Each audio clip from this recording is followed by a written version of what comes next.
Take it away, my friend.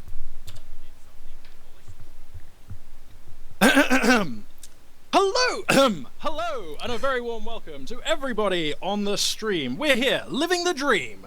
So give us a scream, because spawning in the south, it's going to be in Game 3 of the finals of the GO4 Company of Heroes 2 ESL Cup. It's going to be playing as Soviets, Jesulin.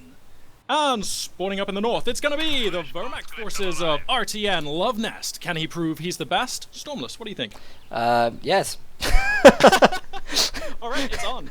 That kind of rhymed as well. Did you get that? I like it. I mean, this time round, we saw an amazing game from Jesulin in Game 2, and I hope anyone that's watching this later will have seen that on YouTube or something and gone, wow, that was such a good game. Partisans versus Ostrupen in a 1v1 against players of this caliber, like, absolutely incredible. So this game, it's high expectations. Both these players, after a long day of playing scrubs to get to this point, they're now at a very intense and fatiguing part of the day, and they're trying to pull out their very, very best to claim what is a very, very coveted ESL title. Yeah, for sure. We've been treated to two fantastic games. Game 1, Luvnest looking pretty dominant. Game 2, Jesulin bringing the partisan tactics in the face of Ostrupen and able to secure a pretty epic win, I think it's fair to say. Luvnest has taken Ostrupen off. Jesulin, the partisans are still lurking on that roster there, so we're going to have to see what happens. Of course, this could be anybody's game. These two players both incredibly good. Yeah, I have a feeling that we're not going to see Partisans this time around. It doesn't really seem like the map for it. I will be pretty shocked if we don't see Shock Rifle. However, people who were criticizing Advanced Warfare earlier, this isn't actually a bad map for Advanced Warfare, but you would expect to see it picked by now because you would have advantage of radio intercept. So, again, I'm going to be pretty shocked if we don't see Shock Rifle as the pick here. But the real question is, what is Luvnest's commander going to be? Now, if Jesulin puts up an incredible early game, an incredible early T70 and mid-game units come out, he's going to be forced to use mobile defense doctrine. We know that. If Luvnest can somehow throw that off a little bit now, then of course we do have the options of mechanized or German mechanized doctrine. Yeah, good insight there. Good insight. A nice little prediction into how the game could flow. For now, everything looking pretty standard. We've got 2 grenadiers into a sniper for Luvnest. We've got 3 conscripts with no tech behind for Jesulin, who looks like he's playing his cards close to his chest right now. And we're gonna have to see how this develops. The sniper, who obviously is not called the Major, is just now moving on out onto the field, so he's gonna start busting skulls. We'll have to see how many headshots he's gonna be able to get. Let's see. Well, we know Luvnest's sniper play is very, very potent, and this is going to be one of the really, really big factors in stopping, I would actually say preventing him from having to use mobile defense doctrine. As good as mobile defense is, especially on a map like this where Pumas will dominate, the open sides of the map, left and right, the sniper should be able to deal enough manpower damage to prevent anything like that happening, unless of course there's risk. So bringing out the tier 3 when you're low on manpower and things like that can be risky. So, yeah, I mean, it's a good start at the moment. We really need to see Luvnest getting this sniper to work. We want to see more than 1 kill per minute. At the moment, he's on 2 out of the 3-minute mark. We want to see this rising. We want to see this on at least double kills by the time we get to 15 minutes. That's the sign of a sniper that is really going to affect the mid-game, in terms of what Jesulin's going to be able to bring out. But hey. Yeah, I've not seen Luvnest micro snipers before, but I've got enough respect for him based on everything else I've seen tonight. But yeah, I expect to see this sniper go way past 14 kills, barring something pretty unlucky happening. I think he's got this under control. Looks like he's going to transition onto the right flank now with that sniper. It is a difficult one because obviously this map is very, very open. It's very, very susceptible to flanks from light vehicles and things. So he does need to be careful. Of course, remember partisans could be picked, and this sniper could be dead in seconds, and that really would save the mid game for Jesulin and be a huge manpower boost. Jesulin seems to be floating a little bit of manpower at the moment, so maybe he's leaving that as an open option to try and take the sniper down, because it is going to be a huge pickup if he does get that 360 manpower before the thing's paid for itself. We'll see what happens. Yeah, tier 2 is going to be the weapon of choice here for Jesulin. He's going for the support weapon Campanile and a Maxim on top of that. So again, pretty standard stuff. 2 engineers, 3 conscripts. It's all looking fairly regular right now for Jesulin, who finds his position pretty even at the moment. Possibly a slight lead for Luvnest in terms of resources so far. But Jesulin has the scoreline advantage of 32 tickets, so you know that's not nothing.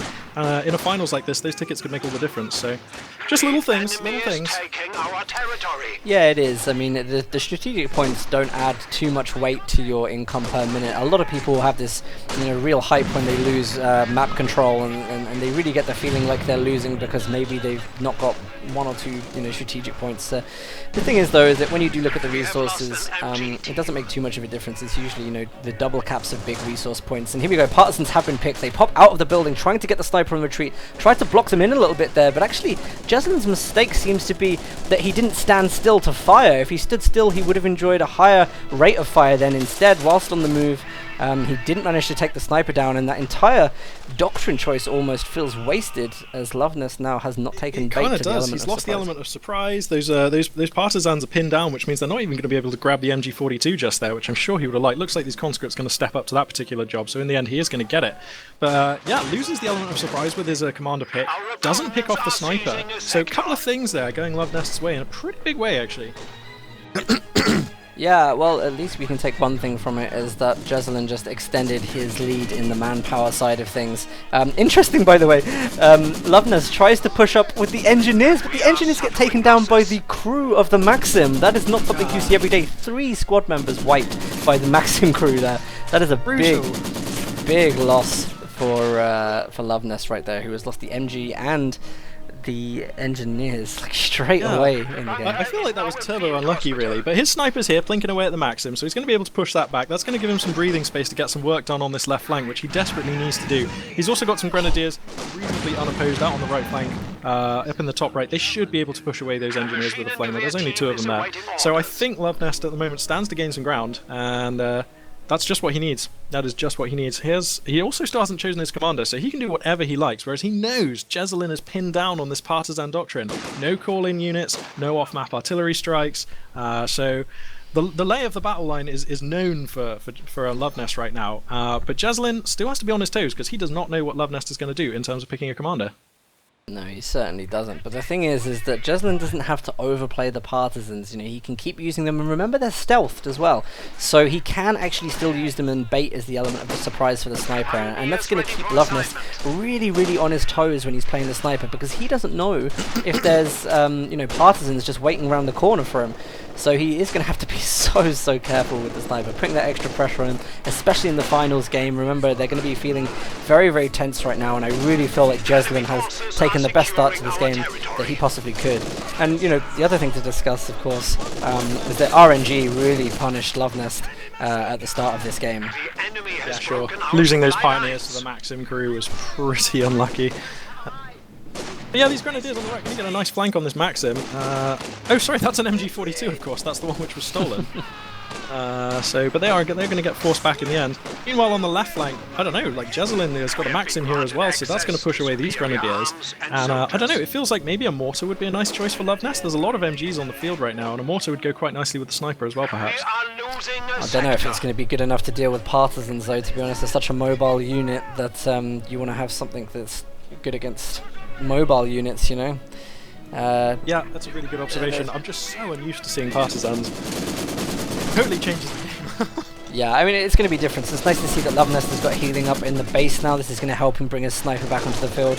Hopefully he can keep watching that and get the retreats off well. And just hope that he doesn't get caught off by partisans, because he really has no idea where they are right now. That's a really big talking point for using partisans against sniper players. You know, he has no idea, and partisans can just pop out of these buildings at any time. The anti-tank partisans are equally as potent, in fact maybe even more so than some of the normal ones. So Luvnest pushing up with his sniper like this is just crazy. It's risky. It's super risky. And he's just not even camoed, he's just taking this point in plain line of sight. He's walking so close to the building as well. Oh my god, look, he's going straight for this building! The engineers are going to see this. Oof. But there's not enough manpower for a partisan spawn, actually, so Jesulin doesn't have that option. Behind this, Jesulin's gone for the Angoville battalion command, and there is a T-70 coming. That's going to be hitting the field momentarily here, so... let's see, for the Axis player, Panzerfausts only on those Grenadier squads is the defense, so this T-70 can go on a killing spree. Well, it should be able to. I mean, it has absolutely nothing at all stopping it, and especially in the hands of Jesulin's micro, this is going to be a real beast unit to contend with right now. So much to go on here, but Luvnest is trying to recover for this as quick as possible. Does he have tier 2 up? It's building now, so he should be able to get the AT gun out in time. He hasn't got enough munitions either, or any abilities that are able to bring munitions on for him. No like kind of drops or anything like that. He has to rely solely on the AT gun, which is so far off at the moment. Jesulin probably knows this as well. Instead, he does go in pretty deep with the T70, which is a mistake in my opinion. He could have been using that to run in for the sniper. Instead, it now has to repair before it can do anything. Self-repair does get an MG42 team though for his troubles, and actually he's probably going to be able to loot that MG if he wants to, so a reasonable pickup. But here comes the Puma mobile defense showing its strength, and it's going to find that T70 mid-repair, and it's going to try and chase it off, and that should be a dead T70. Do we have anti-tank grenades on the conscripts yet? Not yet, no. No, we don't, so that Puma is going to be able to pursue deep. And there it is. Go, yeah. All-in-ones there by the, all-in-threed by the Puma.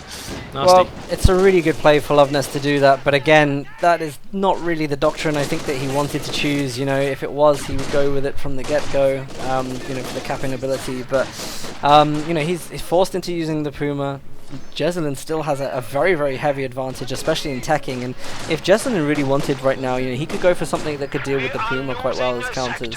You know, AT guns need to come on at some point. Could possibly even look up to going, you know, for SU-85s as we discussed earlier. There's so many options for Jesulin right now, and things slowly fading for Luvnest. I mean, like, he's living the dream right now. He's looking really well set here, but, you know, mobile defense, as you say, it's not where Luvnest wants to be, but I kind of think it's where he had to be, and I think if he wasn't, then that T70 would still just be ripping through his lines, and I kind of think he had to respect the T70 and try and get a counter out ASAP, so I do think Luvnest made the right call there. And he is gonna have a shot in this game. There was a yeah, it was building, but he's cancelled it, and he's brought out anti-tank infantry to deal with the Puma. The partisans, of course, could be very, very good. Even better if he had teched 18 nades, but he hasn't. Going to get a couple of nice hits with the Panzer Strike there, putting that Puma down to critically low health. That's going to be out of circulation for some time, and by saving the fuel, going for these anti-tank partisans, Jesulin could go for another T70 if he wants, and then it kind of feels like Luvnest is back in the same problem he was before. The Puma's answered by the anti-tank partisans, and that leaves a T70 with free reign over the field. Well, Luvnest has actually reversed it a little bit. He managed to steal his MG42 back that he lost earlier. He has to be so careful, obviously, but now at least he's got access to the Puma. He's got his 2 MGs out, the sniper. He is going to be able to what's the word I'm looking for? He's going to be able to fight basically all of the counter is the word I was looking for. I thought it was. I can't believe it literally just slipped out of my head as it was in there. Like most things, sadly. Yeah, he's going to be able to counter, you know, the partisans with this. And the important thing is, I mean, he's getting another sniper now. It's all of this manpower reduction that he's going to be putting on his opponent right now. That is the big thing. If he can stop Jesulin from being able to either put infantry on the field because he's constantly trying to get vehicles, or get vehicles on the field because he's constantly reinforcing his infantry, that is a huge win for Luvnest, and he will be able to get a lot of map control back for it. So all comes down to his sniper play right now. Yeah, we've got the SU-76 back on the production queue right now. So the versatile assault gun going to be the weapon of choice here for Jesulin as we move forwards. And I do quite like this. It has a lot of game against the Puma. Obviously the Puma can take it out if it gets a favourable or flanking engagement. But the SU-76, do you remember in Game 3 against Barton, Jesulin used that SU-76 like fantastically, just transitioning it from flank to flank, constantly haranguing his enemy's units. I think if he's able to do that again, this game's going to look really bad for Luvnest. So I don't know, it kind of comes down to this SU-76. Let's see what Jesulin can get done. Yeah, well, he does stand a good chance of getting the Puma down, but of course, fixed turret, anything good from the Puma coming in will do the job. There's no 18 aids tech for Jesulin, as far as I'm aware right now. So, you know, any good flank from the Puma, there's nothing that the partisans, the infantry partisans, are going to be able to do about it either. So, there is an element of risk here. Yeah, definitely. MG42 in a nice position here on the right flank. Going to be all Luvnest needs to get rid of these partisans. In fact, they're kind of being hung out to dry right now. Jesulin, there we go. So able to get them out of there. SU-76 is moving onto the left flank. Looks like it could be waiting for the Puma to show up. I don't know. I mean, it needs to be there to keep the Puma off, but I mean, the Puma isn't really going to be able to do anything unless there's vehicles in the field, so these two vehicles countering each other are kind of just making them both redundant. That's kind of their entire purpose right now, is to stop each one from being effective. But the Puma really has no right to be doing anything right now. It's going to get some random pot shots on infantry every now and again at best. Although there are some tank hunter partisans going to get in the building and a nice overlook on the Puma. Bam! There comes the first Shrek hit. Luvnest needs to get that Puma moving back, and he is going to do so. But a nice little ambush there from Jesulin, going to displace the Puma. And a Pack 40 just now entering the field for Luvnest, so that's going to give him a little bit of help against this SU-76. And there's also kind of a little bit of insurance against his opponent's next money unit. Well, Luvnest appears to be getting stronger and stronger at the moment. Grenadiers just hitting a mine in the center. They're going to continue to harass Luvnest's manpower for the moment. Again, Stolen MG finally getting to work, and the two snipers really starting to hit Jesulin's manpower now. This is really the point where we're going to see these two snipers start to affect Jesulin, and how he deals with them is really going to decide whether or not he's able to win this game or not. He has a lot of manpower on the field. The reinforcement cost is average, but you know, stack that up against these two snipers, and you know, it's going to be very, very difficult for Jesulin to keep stuff floating and also bring up vehicles onto the field. I really don't understand, you know, why these partisans haven't been asked to hold fire and just camouflage in points where the snipers are going to be. You know, it's so obvious that Luvnest is going to use them. It would be a great play by Jesulin if he could get the partisans into a cover position and just wait for those snipers to slip up, because they will, and there's plenty of opportunities to do that along their retreat path as well. Yeah, and that would be absolutely massive. 720 manpower in 2 men is a pretty fragile investment, pretty potent, but pretty fragile. That first sniper is up to 24 kills. 2 self-veterans, even the Ziskan barrage. God, that was close. How did it survive that? As snipers can survive anything, it's ridiculous. They never die. He pretty much did get hit by that shell, but he's all good, coming up smiling. Hashtag realism. But yeah, we've got a pretty nice advance here from Luvnest, who actually looks like he's going to try and stake claim over the mid-right of the map. LMG-42 Grenadiers getting set up in a nice building, and 2 T-70s coming onto the queue for Jesulin. Oh, I really like this. I really like this. This is one thing we see about Jesulin, and I know that you probably don't know too much about Jesulin in terms of his play style, but when he's playing USF, some of the best plays we've seen from Jesulin, double Stuart, maybe triple Stuart builds. We saw it with the OKW earlier. Double Luke's builds, you know, how effective were they? Because he is so good at microing these things, but at the moment, you know, the T-70 coming out with the SU-76, it's going to be pretty capable of dealing with what Luvnest has, but again, it all comes down to his micro in these engagements. Yeah, we've got the trusty Panzer IV command tank going to be bolstering the Axis forces for Luvnest on the right flank here, and that's going to need an answer, so I wonder if we'll see the SU-76 show up to town. Yeah, here he comes. The pack gun in a great position. They're going to take a shot through that wall, force the SU-76 away. The Panzer IV could chase, but he's wise not to, actually. He doesn't know what's lurking back there, and there are anti-tank partisans too. Oh look, Partisans chasing down the snipers, but again, whilst he's running, doesn't get the accuracy to be able to kill them, unfortunately. Well played for out of Jesulin, and he's going to continue the pursuit, just get as much damage as he can, but it's not going to be enough, and of course the medics are in the base, so those snipers are going to get healed up. Actually, speaking of healing up, this Puma needs someone to come and repair it. Jesulin surrendered. Oh, I'm sorry? What? That is unexpected. Yeah, well, I guess to be honest, he felt once the command Panzer IV was there that he wasn't really going to get back into that. I mean, he went heavy in the partisans. He missed a couple of golden opportunities there to get those snipers. It's a little bit upsetting that he didn't manage to get those.